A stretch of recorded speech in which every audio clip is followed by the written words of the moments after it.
Panipat acid attack case 16 साल बाद सभी आरोपी बरी। पीड़िता बोली अब कानून पर भरोसा नहीं। Location Rohini court Delhi. दिल्ली के रोहिणी कोर्ट ने साल 2009 में हरियाणा के पानीपत में हुए एसिड अटैक मामले में सभी आरोपियों को सबूत के अभाव में बरी कर दिया। एडिशनल सेशन जज जगमोहन सिंह की अदालत ने यह फैसला सुनाया। इस फैसले से पीड़िता शाहीन बेहद निराश नजर आई। शाहीन ने कहा कि 16 साल की लंबी कानूनी लड़ाई के बाद भी उन्हें इंसाफ की उम्मीद थी, लेकिन कोर्ट के एक फैसले ने उनका भरोसा तोड़ दिया।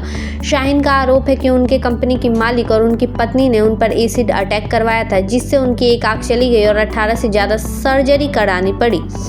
पीड़िता ने बताया कि केस वापस लेने के लिए उन्हें करोड़ों रुपए का लालच भी दिया गया था, लेकिन उन्होंने कानून पर भरोसा जताया और अब इस फैसले के खिलाफ हाईकोर्ट में अपील करेंगी। वहीं पीड़िता की वकील महदिया शहजान ने कोर्ट के फैसले को निराशाजनक बताया और कहा कि आगे हाईकोर्ट और ज़रूरत पड़ी तो सुप्रीम कोर्ट तक जाएंगी ताकि पीड़िता को न्याय मिल सके। बहरहाल यह फैसला एक बार फिर एसिड अटैक जैसे गंभीर अपराधों के न्याय में प्रतिक्रिया और फास्ट ट्रैक सिस्टम पर सवाल खड़े करता है। देखिए पूरी रिपोर्ट मेरे साथ। टोटल 4 एक्यूज थे इसमें।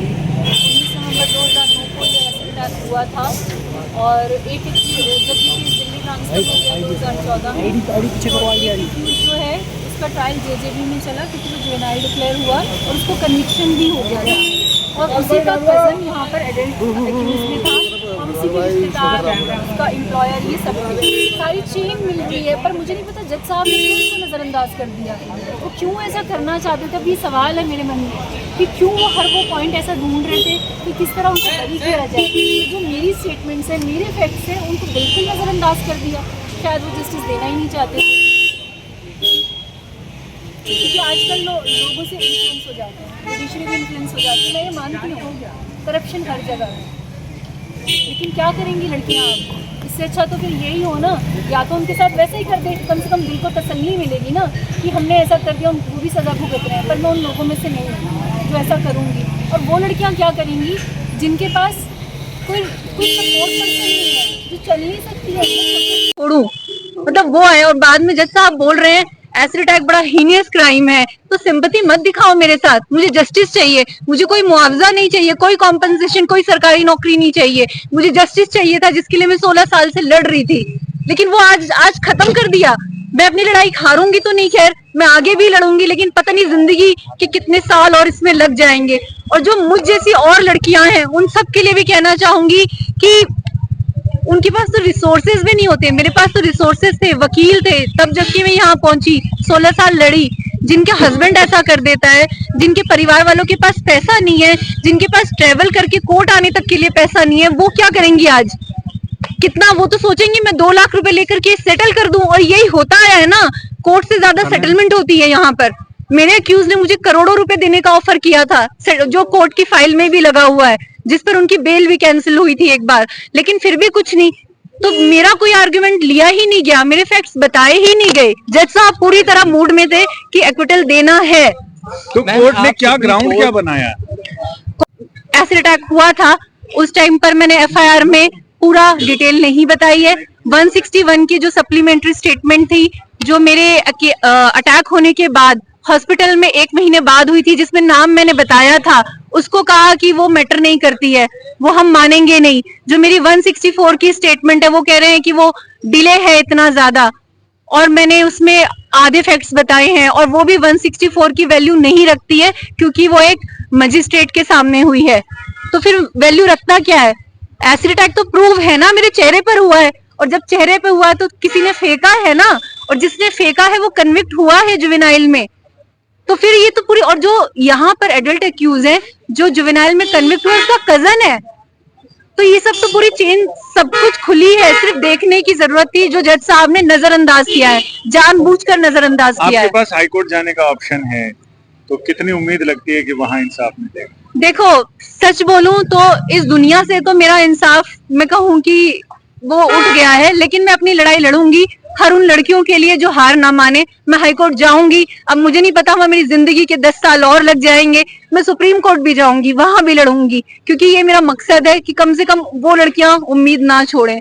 और ये वरना आगे यही होगा, हर लड़की 1-2 लाख रुपए लेगी, सेटल कर लेगी केस को, यही तो होगा। इंसाफ हुआ है कोर्ट में। मुझे उम्मीद थी कि सुप्रीम कोर्ट ने भी इस पर कहा है कि स्पीडी ट्रायल होना चाहिए, पर स्पीडी ट्रायल होके मुझे मिला क्या? जस्टिस तो मुझे आज भी नहीं मिला। 16 साल से अपनी लड़ाई लड़ रही थी, मेरे पास तो रिसोर्सेज थे, वकील थे, सपोर्ट था, तब जाके मैं यहाँ तक पहुंची थी। उन लड़कियों का क्या जिनके पास कुछ भी नहीं है, अब वो क्या करेंगी कि 16 साल में जिसको जस्टिस नहीं मिल सकता तो कोर्ट तो जाना बेकार है।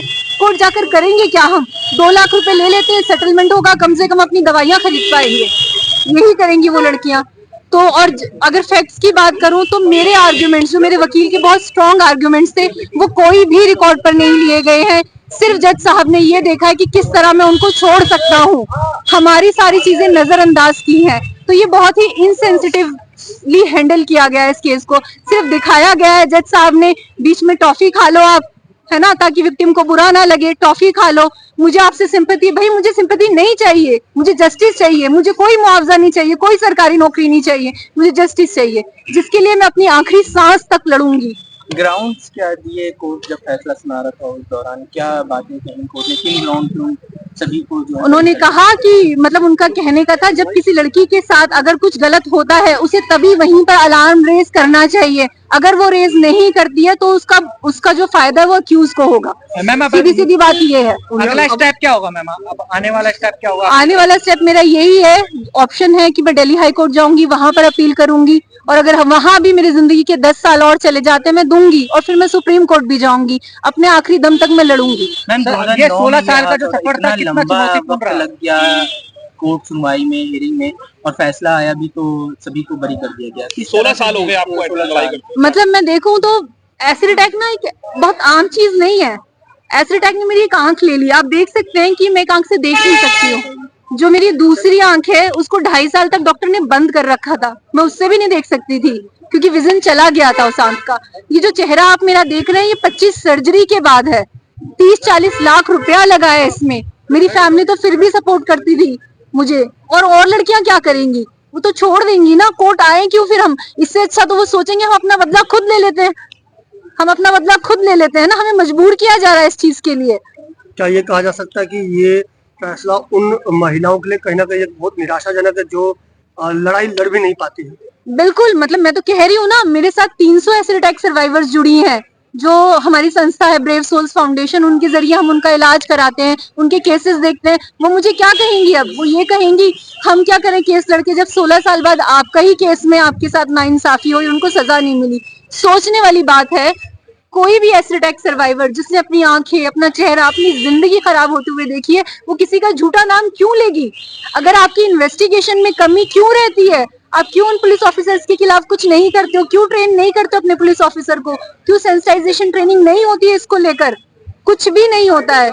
कानून व्यवस्था पे आपको क्या लगता है, विश्वास? मुझे लगता है कोई कानून व्यवस्था नहीं है। कहा था कि मतलब 16 साल के बाद अब इस केस में फैसला आना चाहिए, मुझे सच में उम्मीद हुई थी, लेकिन मेरी उम्मीद फिर मर गई है। ऐसे में लगता है कि जो लोग अब कानून को हाथ में ले लेंगे वो डिसीजन वो रहेगा, या फिर बिल्कुल कानून पे आप कह रहे विश्वास नहीं? विश्वास नहीं है, लेकिन फिर भी जहां तक मुझसे हो सकेगा मैं अपनी लड़ाई लड़ूंगी। आप एक बार अपना छोटा सा परिचय बताइए। मेरा नाम मदिया शहजार है, मैं शाहीन मलिक की एडवोकेट हूँ, जिनका एसिड अटैक का केस चल रहा है रोहिणी डिस्ट्रिक्ट कोर्ट में। पिछले 16 साल से ये केस चलता आ रहा है और आज इसका फैसला होना था, जिसमें सारे जो मुल्जिम हैं उनको बरी कर दिया गया है। 16 साल की लंबी लड़ाई है, क्या कहेंगे सबको लेकर? जो एसिड अटैक है, कुछ छोटा अपराध नहीं है, काफी बड़ा अपराध है, और ऐसे में इंसाफ ना मिलना, क्या कहते हैं? 16 साल की लंबी लड़ाई एक खुद में एक स्टोरी बयान करती है कि कितनी लंबा संघर्ष रहा है ये, और ये संघर्ष अकेले कोर्ट का नहीं रहा है, इसमें इलाज सबसे बड़ा, कम से कम 18 सर्जरीज अभी तक हो चुकी है। जो चेहरा बना है वो अब बनाया गया है, वो ऐसा नहीं था, एक आंख चली जा चुकी है। तो ये संघर्ष कोर्ट पे शायद उम्मीद रख के आती हैं सर्वाइवर्स या विक्टिम्स की, ये खत्म होगा यहाँ पे, पर आज के फैसले से यही समझ आया कि संघर्ष अभी खत्म नहीं हुआ है और आगे बढ़ना है, हमें आगे लेके जाना है उसको। वहां पर भी हमारे पास हमारे साथ जस्टिस होगा कि नहीं वो हमें आगे ही पता चलेगा। क्या हुआ कोर्ट में, थोड़ा सा ये बताइए। कोर्ट में डिटेल जजमेंट तो हमारे पास नहीं है अभी, बस ये अभी तक बयान किया गया है कि सारे अक्यूज जो हैं एक्विट किए गए हैं क्योंकि इंक्वायरी में बहुत लैप्स थे, जो इन्वेस्टिगेटिंग ऑफिसर थे उन्होंने अपना काम सही से नहीं किया। यही सब ग्राउंड है, यही सब ग्राउंड है। और मेजरली जो हमारा कंटेंशन सबसे बड़ा वो ये है कि अक्यूज्ड के जो रीजनिंग थी वो जजमेंट में पुट फोर्थ की है, और प्रोसिक्यूशन ने जो एविडेंसेस दिए हैं वो डिस्प्ले में नहीं आए। आगे की अगर बात करें तो क्या स्टेप आप लोगों की तरफ से? हमारी तरफ से सबसे पहला स्टेप तो होगा हाई कोर्ट जाना। जैसे मैंने पहले भी बताया कि और कोई ऑप्शन नहीं है हमारे पास, हमें हाई कोर्ट जाना है, चाहे वहां जितनी भी लंबी लड़ाई हो वो भी लड़नी है, और उसके बाद अगर जरूरत पड़ी तो सुप्रीम कोर्ट में। आप खुद एक महिला है, वकील हैं, और एसिड अटैक जो है उनकी जो पीड़िता है उनकी आप जो है केस लगातार लड़ते हैं, तो ऐसे में इस फैसले को किस नजर से देखते हैं और क्या मानते हैं? ऐसे में इस फैसले को हम लोग मैं एज अ वकील और मेरे जो साथी वकील हैं, हम लोग ये समझते हैं कि ये हमारे लिए एक डिस्करेजमेंट जिसको बोलते हैं हमारे काम के लिए भी, कि हम खुद भी लॉ की डिग्री इसीलिए किए थे कि लोगों को जस्टिस मिल पाएगा, हम न्याय दिला पाएंगे।